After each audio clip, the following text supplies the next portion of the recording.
আসসালামু আলাইকুম সুপ্রিয় ভিউয়ার্স, এই ভিডিওতে আপনাদের দেখাবো কিভাবে বাইন্যান্স থেকে আপনারা ডলার সেল করে বিকাশ এবং নগদের মাধ্যমে আপনারা টাকাটা নিতে পারেন। একদম লাইভ প্রুফ আপনারা দেখতে পারবেন এবং এই একটা ভিডিওতে আপনি সারা জীবনের জন্য শিখে নিতে পারবেন যে বাইন্যান্সে আপনি কিভাবে নিজে নিজে ডলার সেল করতে পারেন। তো এইটার জন্য অনেকে রিকোয়েস্ট করেছেন পুরো ভিডিওটা একটু অ্যাড টু জেড ধৈর্য সহকারে দেখুন। আপনি প্রথমে দেখেন উপরে লেখা থাকবে স্পট অথবা ফাউন্ডিং। আপনি স্পটে ক্লিক করে দেখবেন যে আপনি যে ডলারটুকু সেল করতে চাচ্ছেন এই ডলারটুকু কোথায় আছে, স্পটে আছে নাকি ফাউন্ডিং আছে। লক্ষ্য করে দেখুন এখানে আমার ফাউন্ডিংয়ে কিন্তু $22 আছে। তো আপনি যে ডলারটুকু সেল করবেন এই ডলারটুকু আগে আপনি স্পট থেকে ফাউন্ডিংয়ে নিয়ে রাখবেন। তো ফাউন্ডিংয়ে নিয়ে রাখার জন্য আপনি এখানে ট্রান্সফার লেখা পাবেন, এই ট্রান্সফারে যদি ক্লিক করেন, ক্লিক করার পর আপনারা উপরে স্পট রাখবেন এবং নিচে ফাউন্ডিং রাখবেন। উপরে স্পট নিচে ফাউন্ডিং, যেহেতু স্পট থেকে ফাউন্ডিংয়ের ডলারটুকু আনবেন। তো এইটা যদি আপনার উপরে এভাবে না থাকে তাহলে এইখানে ক্লিক করলেই এটা কিন্তু উপর নিচে হয়ে যাবে। তারপর আপনি কত ডলার নিতে চাচ্ছেন আপনি এইখানে কিন্তু তুলে দিবেন। তুলে দেওয়ার পর দেখেন আমি যদি $50 নেই 50 দিব, তারপর কনফার্ম ট্রান্সফারে ক্লিক করলেই এটা কিন্তু সাথে সাথে কিন্তু আপনার এতে চলে যাবে। ওই যে আমাদের ফাউন্ডিংয়ে কিন্তু চলে যাবে। ইতিমধ্যে ফাউন্ডিংয়ে কিন্তু আমার $22 আছে, আমি এই ডলারটুকু আপনাদের সেল করে দেখাবো। তো ফাউন্ডিংয়ের ডলারটা আনার পর আপনি যে কাজটুকু করবেন, দেখেন এখানে P2P রয়েছে, আপনি এই P2Pতে একটা ক্লিক করে দেবেন। P2Pতে একটা ক্লিক করার পর আপনি যে কাজটুকু করবেন, আপনার এখানে দেখতে পাবেন যে আপনার সেল অপশন রয়েছে। যদি বাই করেন তা বাইয়ে থাকবেন, এইখান থেকে আপনি দেখে দেখে বাই করতে পারেন, আর যদি সেল করেন তাহলে সেলে থাকবেন। যদি কিভাবে বাই করতে হয় মানে কিভাবে ডলার কিনতে হয় এটার কোনো ভিডিও লাগে তাহলে চ্যানেলটি সাবস্ক্রাইব করে আপনারা কমেন্টে জানাবেন, আমি ইনশাল্লাহ ভিডিও দিব। তা আপাতত কিভাবে সেল করবেন এটা শিখে নেন। তো সেলের জন্য আপনাকে সেলে ক্লিক করবেন। সেলে ক্লিক করার পর দেখেন এইখানে যে আপনি সেল করবেন, এখানে কিন্তু যাদের কাছে সেল করবেন এখানে প্রচুর পরিমাণে রয়েছে, তারা কিসের মাধ্যমে সেল করবে এবং তাদের পেমেন্ট মেথড কি এবং তাদের আইডেন্টিটি কিন্তু এখানে আপনারা পেয়ে যাবেন। একটা জিনিস যদি আপনি বাই করেন বা সেল করেন তাহলে যে বিষয়গুলো লক্ষ্য রাখবেন, দেখেন এইখানে কিন্তু থাকবে যে তার সাথে লেনদেনটা কিসের মাধ্যমে করতে পারবেন, যে ব্যাংক ট্রান্সফার নাকি বিকাশ নাকি নগদ। তারপরে যার সাথে আপনি কাজটা করবেন দেখবেন তার আইডিটা এরকম আপনার ভেরিফাইড করা আছে কিনা। তারপর আপনি দেখবেন 100% কিনা এবং সে কতগুলো ট্রেড করেছে এবং দেখবেন হচ্ছে রেট এবং দেখবেন তার লিমিটটা কত থেকে কাজ শুরু করতেছে। তো যেহেতু আমরা $22 সেল দিব তাহলে আমরা $2500 লিমিটের মধ্যে এরকম হইলেই সেল দিব এবং আমরা সেল দেবো বিকাশ এবং নগদে। তো আমরা যদি একটু নিচের দিকে যাই তা এখানে দেখবেন আপনার বিকাশ নগদ আছে এবং অবশ্যই লিমিটটুকু চেক দিবেন যে আমাদের $22 সর্বোচ্চ 25-2600 টাকা হবে, এই 25-2600 টাকা লিমিট। তো লিমিট এইভাবে খুঁজে বাহির করতে যদি অসুবিধা হয় তাহলে উপরে দেখবেন অ্যামাউন্ট রয়েছে, এই অ্যামাউন্টটা একটা ক্লিক করবেন। ক্লিক করার পর আপনি যত অ্যামাউন্টের মধ্যে সেল করবেন এরকম একটা আনুমানিক অ্যামাউন্ট তুলে দিবেন। আমি সাপোজ 2500 তুলে দিয়ে কনফার্ম দিলাম। তো এই 2500 লিমিটের মধ্যে যেগুলো আছে এগুলো কিন্তু চলে আসবে। কিন্তু ডলার যত আপনি কম সেল করবেন আপনার ডলারের প্রাইস কিন্তু তত কম থাকবে, এটা কিন্তু বুঝবেন। দেখেন আমি 2500-র মধ্যে আসছি দিকে ডলার সেলের প্রাইস চলে আসছে দেখেন 117, মানে তারা যেহেতু কম ডলার তাই তারা আপনাকে দাম কিন্তু কম দিবে। বিষয়টা হচ্ছে আপনার এরকম, যদি আপনি বেশি দেন তাহলে দাম বেশি থাকবে। দেখেন এখানে 2500 জায়গায় যদি আমি 25,000 দিই তাহলে দেখবেন ডলার সেল রেটটা দেখেন কত হয়ে গেছে, 135, 127, 124। তাহলে আশা করছি বিষয়টা বুঝতে পারছেন। তো এখন যদি আমি আপনাদের ভিডিও বানানোর জন্য যদি এটা আমি দেখাই তাহলে আমার $22 কিন্তু প্রচুর টাকা কিন্তু আপনার লস হবে। তাহলে আমি যে কাজটুকু করবো আরও বেশি ডলার যদি আমি সেল দিই তাহলে এইটার জন্য আমি ব্যাকে আসবো। ব্যাকে আসার পর আমি কি করব, আরও কিছু ডলার আমি কি করব করে নিব, ওই যে স্পট থেকে ফাউন্ডিংয়ে নিয়ে নিব। এই যে স্পট ওয়ালেট থেকে আমি আর কিছু ডলার ট্রান্সফারে ক্লিক করে আমি ফাউন্ডিংয়ে নিয়ে নিব, তাহলে আমার লস হওয়ার সম্ভাবনা কম থাকবে। এখানে সাপোজ আমি আরও $10 নিয়ে নিলাম বা আরও $17 নিয়ে নিলাম। নেওয়ার পর আমি কনফার্ম ট্রান্সফারে ক্লিক করলাম, তারপর ওকে। এখন যদি যাই আমার ফাউন্ডিংয়ে দেখতে পাবেন প্রায় কত ডলার আছে, $39 আছে, এটা আমি সেল করব। তো $39 যদি আমরা সেল করি প্রায় 5,000 টাকার মতো হবে। তো এখন আমরা খুব ইজিলিভাবে কাজ করতে পারবো। পিটিপিতে যদি আমরা যাওয়ার পরে এইখানে লক্ষ্য করে দেখেন এখন যদি আমরা সেলে ক্লিক করি তার 5,000-এর লিমিট কিন্তু খুব সহজে আমরা এখানে খুঁজে পাবো। এখানে সবগুলো আছে 50,000, 50,000, 50,000, 20,000, 24,000, 10,000। আমরা যদি নিচের দিকে যাই তাহলে আমরা পেতে পারি সর্বনিম্ন 5,000 লিমিট।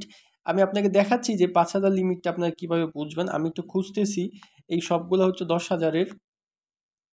যে এইখানে 5,000 লিমিট আছে, দেখেন এই যে আমি যদি আপনাদের বলি 5,000 লিমিটে 122 টাকা করে সেল করা যাবে। লক্ষ্য করে দেখুন এই যে এইখানে কিন্তু 5,000, এই দেখেন 5,000 লিমিট, এই যে 5,000, এইগুলো কিন্তু 5,000 লিমিটের।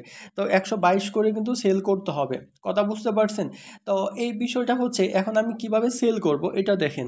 তো আমি সেল করার আগে লক্ষ্য করব যে 100% কে আছে এইখানে। দেখেন এই ট্রেডারটা হচ্ছে 100%, সে 525টা ট্রেড করছে এবং তার সাথে আমি নগদের ট্রেডটা করতে পারবো বা নগদে বিকাশে আপনি যেটা পছন্দ হয় আপনি সেলে ক্লিক করবেন। সেলে ক্লিক করার পর যদি এরকম আসে আপনি ওকে দিয়ে দিবেন। ওকে দেওয়ার পর এখানে আপনি যদি ম্যাক্স দেন তাহলে আপনার পুরো ডলারটুকু কিন্তু ম্যাক্সে কিন্তু চলে আসবে। লক্ষ্য করে দেখতেছেন এটা যদি আমি ম্যাক্স দিই, ম্যাক্সে দেওয়ার পর $39 ম্যাক্স দেওয়ার পর কিন্তু 5,000 টাকা হচ্ছে না, 4,801 টাকা হচ্ছে, যে কারণে বলতেছে যে এইখানে তার সাথে এই অর্ডারটা নেওয়া সম্ভব হচ্ছে না। তার মানে আমার 4,500 টাকার মধ্যে লাগবে বা 4,000 টাকার মধ্যে লাগবে, মানে লিমিট আরও কম লাগবে, 5,000-এর নিচে লাগবে লিমিট। লক্ষ্য করে দেখেন এই যে এইটা হচ্ছে 121 টাকা করে সেল করতে হবে, 4,500 টাকা, 100% ট্রেড, এবং এটা বিকাশ, রকেট, নগদ আমরা এটাতে করতে পারবো। তো আমরা এটাতে ক্লিক করলাম, ক্লিক করার পর এখানে আমরা ম্যাক্সে দিই তাহলে 4,744 টাকা ডলার আমি এখানে সেল করতে পারবো। তো এখন আমি যে কাজটা করবো দেখেন নিচে লেখা রয়েছে যে সিলেক্ট পেমেন্ট মেথড, আপনি এটাতে একটা ক্লিক করে দিবেন। ক্লিক করে দেওয়ার পরে আপনি বিকাশ, নগদ যা খুশি এখানে আপনি আপনার পেমেন্ট মেথডটা আপনি সিলেক্ট করে কিন্তু দিতে পারেন। সাপোজ মনে করেন যে আমি যদি নগদে নিতে চাই তাহলে এখানে নগদ অলরেডি আমার পেমেন্ট মেথডটা অ্যাড করা আছে। তো আপনারা কীভাবে অ্যাড করবেন, এই যে অ্যাড বিকাশ এখানে একটা ক্লিক করবেন। ক্লিক করার পর আপনার এখানে বিকাশের যে নাম্বারটা আছে এই নাম্বারটা আপনি দিবেন, এবং নিচের এটা অপশনাল, কিছু দেওয়ার দরকার নেই। ধরুন আমি যদি বিকাশের নাম্বারটা দিই 0987312110, সাপোজ 0987312110 দেওয়ার পর আমি যদি কনফার্মে দিই তাহলে কিন্তু আমার এই বিকাশ নাম্বারটা কিন্তু অ্যাড হয়ে যাবে। যেহেতু আমার একটা নগদ নাম্বার অ্যাড রয়েছে তাই আমি নগদটাকে এখানে আমি সিলেক্ট করে দিলাম, আর আমার এই নাম্বারটুকু আমি একটু হাইড করে রাখলাম। তার পরবর্তীতে আপনারা একটু নিচের দিকে যাবেন, যাওয়ার পরে আপনি যে কাজ শুরু করবেন আপনি প্লেস অর্ডারে একটা ক্লিক করবেন। আপনি যখন প্লেস অর্ডারে ক্লিক করবেন দেখেন নিচে এরকম কিছু লেখা আসতে পারে যে scammer can send fake banking app notification, মানে এটা আপনাকে অ্যালার্ট করার জন্য কিন্তু এটা কিন্তু আসতে পারে। তারপর দেখেন এখানে চ্যাট রয়েছে, চ্যাট মানে হচ্ছে আপনি চাইলে ওর সাথে আগে কথা বলে নিতে পারেন, তার সাথে আগে কথা বলে নিতে পারেন। এই চ্যাটের জন্য আপনি এখানে একটা চ্যাট অপশনে ক্লিক করে আপনি এখানে তাকে হাই লিখতে পারেন, হাই, বা আপনি যে কোনো কিছু লিখতে পারেন। আপনি দেখবেন সে কিন্তু আপনার এই যে তার সাথে প্লেস অর্ডারটা দেওয়ার সাথে সাথেই দেখেন সে কিন্তু অনলাইনে আছে, এই বিষয়টা লক্ষ্য করেন। সে কিন্তু আপনার অ্যাকাউন্টে কিন্তু টাকা পাঠিয়ে দেবে, টাকা আগে পাঠাবে, তারপর আপনি ডলারটুকু রিলিজ করবেন। লক্ষ্য করে দেখুন সে অনলাইনে রয়েছে, আর এইখানে কিন্তু মেসেজটা একটু সেন্ড হতে আপনার লেট হয়, এটা ঘাবড়াবেন না, একটু সময় লাগলেও ঘাবড়াবেন না। তবে অনেকে আছে স্ক্যামের কিন্তু শিকার হয়। হ্যাঁ, তো আমরা একটু অপেক্ষা করি। এখন ইতিমধ্যে কিন্তু টাকাটা চলে এসেছে। আপনি যদি লক্ষ্য করে দেখাই যে এইখানে কিন্তু ওই যে টাকাটা নিতে চেয়েছিলাম 4,744 টাকা, এই টাকাটা কিন্তু তারা পাঠিয়ে দিয়েছে। তো এখন আমাকে যে কাজটুকু করতে হবে, টাকাটা যখন সে পাঠিয়ে দিবে তখন আমরা যে কাজটুকু করব তাকে আমরা ওই ডলারটুকু কিন্তু আমরা তাকে আমরা দিয়ে দিব। অর্ডারে যাওয়ার পর প্লিজ রিলিজ দেখেন, লক্ষ্য করে দেখবেন আপনি এইখানে যদি নাও থাকেন, এই প্লিজ রিলিজে একটি ক্লিক করে দিব আমরা।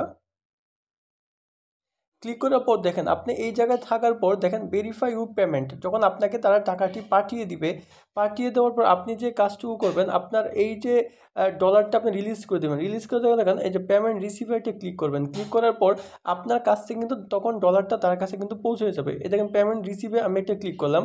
ক্লিক করার পর দেখেন এখানে নিচে দুইটা অপশন আসবে, receive payment in your account, দেখেন I have not receive payment from the buyer বা I have verified that payment, নিচের যেটা আসবে আপনি এটা দিবেন।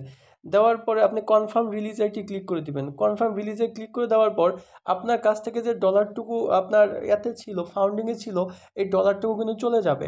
তো লক্ষ্য করে দেখেন তারা কিন্তু আগে আপনাকে টাকা দিবে, টাকা পেয়ে তারপর কিন্তু আপনি আপনার ডলারটুকু কিন্তু রিলিজ করবেন। দেখেন রিলিজ করার ক্ষেত্রে কিন্তু এখানে আপনার ভেরিফাই চাইবে, মানে হচ্ছে আপনার অ্যাকাউন্টে যদি কোনো পাস কি থাকে তো ওই সিকিউরিটি পাস কিটা আপনার বাইন্যান্সে কিন্তু দিয়ে দিবেন।